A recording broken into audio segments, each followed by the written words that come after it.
எப்போவுமே ஞாயிற்றுக்கிழமை தான் பூஜை பொருள்லாம் க்ளீன் பண்ணுவேன். பூஜை அந்த விளக்கு எல்லாமே பூஜை திங்ஸ்லாம் க்ளீன் பண்ணுவேன். ஆனால் இது ஏன் எந்த வாரம் ஞாயிற்றுக்கிழமை எனக்கு அந்த வேலை ரொட்டீனாக நடக்கும். முடியாத நாள் தவிர வேறு எல்லா நாளுமே நான் வந்து க்ளீன் பண்ணிடுவேன். மோஸ்ட்லி க்ளீன் பண்ணிடுவேன். சனிக்கிழமை ஏன் க்ளீன் பண்ண, ஞாயிற்றுக்கிழமை தைப்பூசமாக இருக்கிறனால காலையிலே விளக்கேற்றணும்னு சொல்லிட்டு சனிக்கிழமை பூஜை திங்ஸ் எல்லாமே எடுத்து க்ளீன் பண்ணி சாமி ஃபோட்டோலாம் தொடச்சி பூஜை கப்போர்ட்லாம் தொடச்சி க்ளீன் பண்ணி வச்சுட்டேன். அப்போ தான் காலையில் விளக்கேற்ற கரெக்டாக இருக்குன்னு சொல்லிட்டு. ஆனால் விளக்கு நம்ம தேய்ச்சது கொஞ்சம் வடிய வச்சு காய வச்சு அதுக்கப்புறம் தொடச்சி மாட்டி வச்சா தான் கொஞ்சம் நல்லாயிருக்கும். இல்லைனா ஒரு மாதிரி அந்த மர பெயருன்னு சொல்லுவாங்க.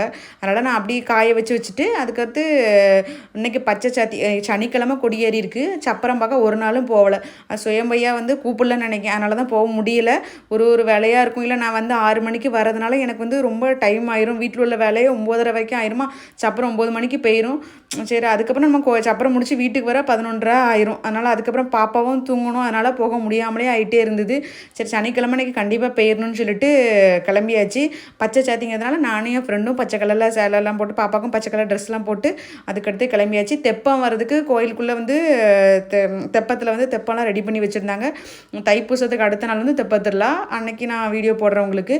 நாங்கள் வந்து கோயிலுக்கு போகிற டைம் வந்து சப்பரம் வந்து கிளம்பிட்டு நம்ம ஒரேடியாக வீட்டில் ஒட்டியடையாக நேராகவே போனால் பிறகு எப்படி இருக்கும். அதான் நேரம் ஆகிட்டு வீட்டில் எல்லா வேலையும் முடிச்சுட்டு தான் நாங்கள் போகிறோம்.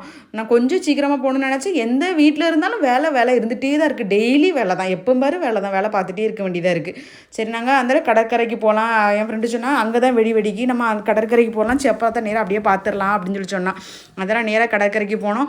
அங்கே போய் சப்பரம் பார்த்தோம். நான் நிறைய பேர் தங்கிட்டு இருந்தாங்க. ஆனால் வந்து இது ஆஸ் யூஸ்வலாக இருக்க கூட்டத்தை விட கூட்டம் கொஞ்சம் கம்மியாக தான் இருக்குது அப்படின்னு சொல்லி அவங்க சொன்னாங்க. என் ஃப்ரெண்டு வந்து சரி ஓகே இருக்கலாம். இப்போல்லாம் யார் வந்து ஸ்டே பண்ணுறா, சின்ன குழந்தைங்க வச்சுருக்கவங்க அப்படிலாம் போயிடுறாங்க. எல்லாருமே சாமி பார்த்துட்டு போயிடுறாங்க. அப்புறம் காலையில் அந்த டைமுக்கு வந்துட்டு போயிருந்தாங்க. அப்போல்லாம் தங்கியிருந்து பார்ப்பாங்களாம் எல்லாரும்.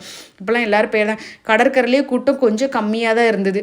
அடுத்து பாப்பா வந்து டாய்ஸ் வேணும்னு கேட்டிருந்தாலும் ஏதாவது லவ்பூ பொம்மையா ஏதோ ஒரு பொம்மைன்னு சொன்னால் அது யூடியூப்பில் பார்த்து, அதனால் அந்த பொம்மையை அவளுக்கு வாங்கி கொடுத்து வீட்டுக்கு கூட்டு வந்தாச்சு. வீடியோ எப்படி இருந்தால் லைக் பண்ணுங்கள், சப்ஸ்கிரைப் பண்ணிக்கோங்க மக்களே.